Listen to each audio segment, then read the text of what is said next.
నేను చాలా మిమ్మల్ని అప్రిషియేట్ చేస్తున్నా ఈ విషయంలో.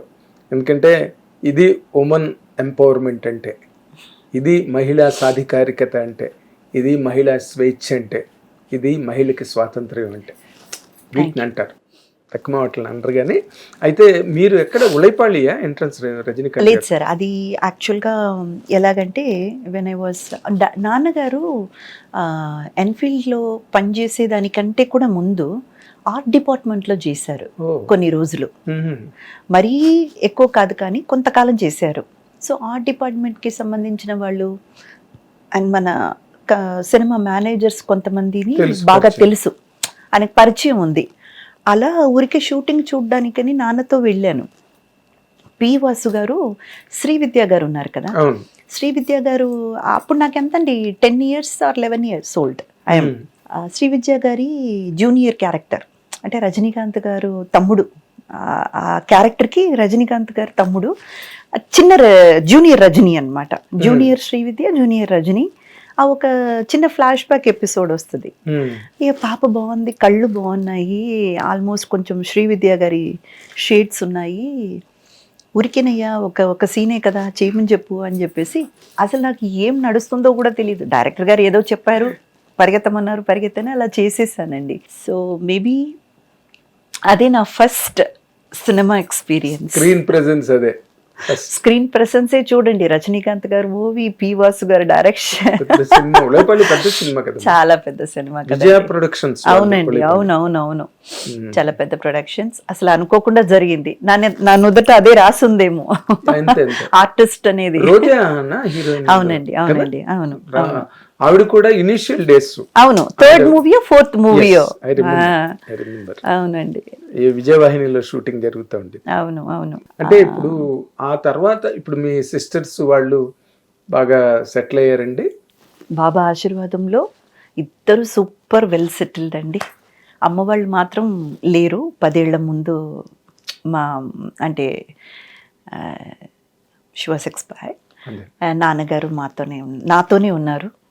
సో నాన్న అమ్మ ఇద్దరు కూడా నాతోనే ఉంటారు అన్న కండిషన్ మీదే పెళ్లి కూడా చేసుకున్నా.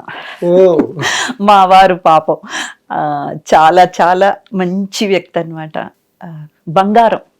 మా ఆయన నిజంగానే బంగారం, మేలిన బంగారం ఆయన. ఎందుకంటే అమ్మ వాళ్ళ పరిస్థితి ఎప్పుడు ఏమవుతుందో, ఎప్పుడు ఎమర్జెన్సీ వస్తుందో తెలియదు సార్. సడన్గా ఊపిరి పీల్చుకోలేకపోతారు, సడన్గా పాల్పిటేషన్ ఎక్కువైపోతుంది. అలాంటి కొన్ని కండిషన్స్లో ఉండడం వల్ల అమ్మ నాన్న నాతోనే ఉన్నారు. ఇప్పుడు నాన్నగారు మాత్రం నాతో ఉన్నారు, మాతో ఉన్నారు, మీతో ఉన్నారు. అంటే పోలండి, మీ మదర్ మీ సక్సెస్ చూశారు, మీ రేస్ చూశారు.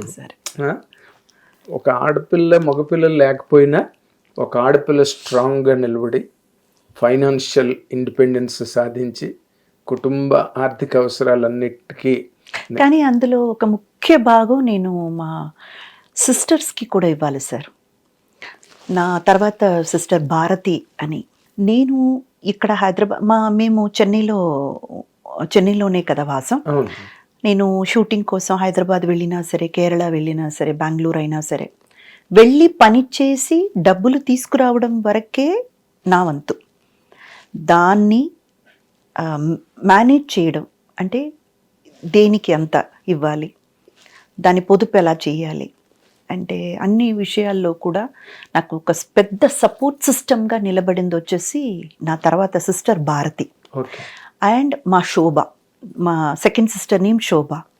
తను కూడా ఏంటంటే చెప్పకూడదు కానీ సార్, ఇద్దరం నాకు భగవంతుడిచ్చిన గిఫ్ట్ సార్. మా సిస్టర్స్ ఇద్దరూ కూడా వేస్ట్ చేయడం కానీ, మనీని దానికి దీనికి ఖర్చు పెట్టడం కానీ, అక్క సంపాదిస్తుంది కదా అని దాన్ని ఇది చేసేయడం కానీ అలాంటిది ఏమీ లేకుండా అంత చిన్న వయసులో కూడా పిల్లలు ఎంత బాధ్యతగా, ఈరోజు ప్రాపర్టీస్ ఉన్నాయి, ఎంతో కొంత మేము పొదుపు చేసుకోగలిగాము, మేము ఇలా సెటిల్ అయ్యాము.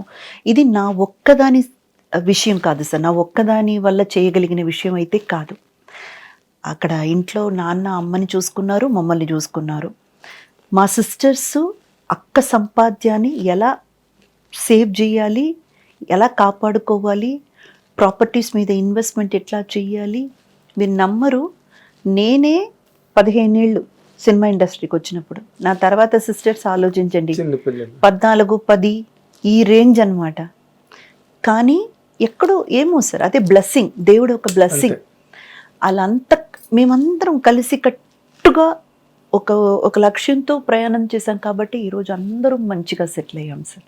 సో దాంట్లో ఖచ్చితంగా మా సిస్టర్స్కి కూడా చాలా మేజర్ ఒక ఇది ఉంది, కాంట్రిబ్యూషన్ కాంట్రిబ్యూషన్ ఉంది.